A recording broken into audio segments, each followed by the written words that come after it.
السلام علیکم ورحمۃ اللہ وبرکاتہ۔ الحمدللہ رب العالمین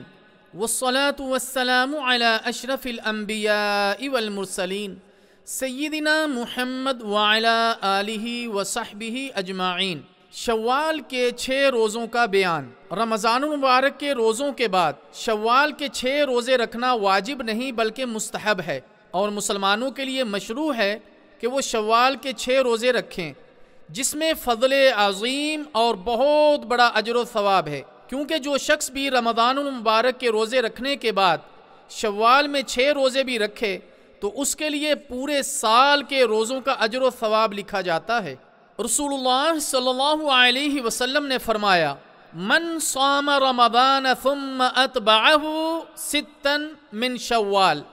فَكَأَنَّمَا صَامَ الدَّهْرَ، جس نے رمضان المبارک کے روزے رکھنے کے بعد شوال کے 6 روزے رکھے تو یہ ایسا ہے جیسے پورے سال کے روزے رکھے، اور جو کوئی نیکی کرتا ہے اسے اس کا اجر 10 گنا ملتا ہے۔ اور ایک اور روایت میں ہے کہ اللہ تعالیٰ ایک نیکی کو 10 گنا کرتا ہے، لہٰذا رمضان المبارک کا مہینہ 10 مہینوں کے برابر ہوا، اور 6 دنوں کے روزے سال کو پورا کرتے ہیں۔ ابن خزیمہ نے مندرجہ ذیل الفاظ کے ساتھ روایت کیا ہے، رمضان مبارک کے روزے 10 گنا اور شوال کے 6 روزے 2 ماہ کے برابر ہیں، تو اس طرح پورے سال کے روزے ہوئے۔ پھر شوال کے 6 روزے رکھنے کے اہم فوائد میں یہ شامل ہے کہ یہ روزے رمضان مبارک میں رکھے گئے روزوں کی کمی پیشی اور نقص کو پورا کرتے ہیں اور اس کے عوض میں ہیں، کیونکہ روزے دار سے کمی پیشی ہو جاتی ہے اور گناہ بھی سرزد ہو جاتا ہے، جو کہ اس کے روزوں میں اجر اور کمی کا باعث بنتا ہے، اور روزے قیامت فرائض میں پیدا شدہ نقص نوافل ہی سے پورا کیا جائے گا، جیسا کہ نبی کریم صلی اللہ علیہ وسلم کا ارشاد ہے،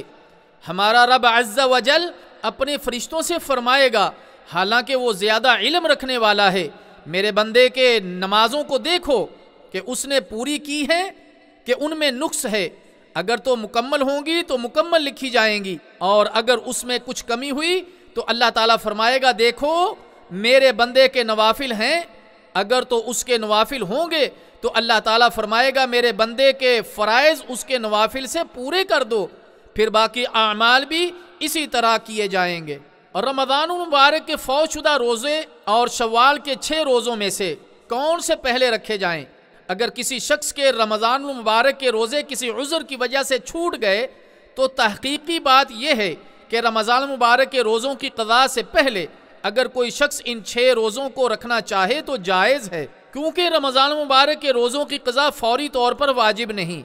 بلکہ کسی بھی ماہ میں رمضان کے فوت شدہ روزوں کی قضاء کی جا سکتی ہے۔ نبی کریم صلی اللہ علیہ وسلم کے زمانہ میں عورتیں حتیٰ کہ ازواج المطہرات اپنے رمضان مبارک کے فوت شدہ روزوں کی قضاء عموماً 11 ماہ بعد ماہ شعبان میں کیا کرتی تھی، جیسا کہ احادیث میں مذکور ہے۔ اگرچہ امام احمد بن حنبل رحمہ اللہ تعالی نے رمضان مبارک کے روزوں کی قضاء سے قبل 6 روزوں کی ادائیگی کو ناجائز قرار دیا ہے۔ رمضان مبارک کے فوت شدہ روزوں کی قضاء سے قبل شوال کے 6 روزے رکھنے سے پورے سال کے روزے رکھنے کی فضیلت حاصل ہو جائے گی یا نہیں؟ ہمیں اللہ تعالیٰ جل شانہ کی ذات عالی سے یہی امید ہے کہ رمضان کے فوت شدہ روزوں کی قضاء سے قبل بھی شوال کے 6 روزے رکھنے کی فضیلت حاصل ہو جائے گی انشاءاللہ۔ اللہ تعالیٰ تمام مسلمانوں کی ان تمام عبادتوں کو قبول و منظور فرمائے، آمین۔ وصلی اللہ وسلم علی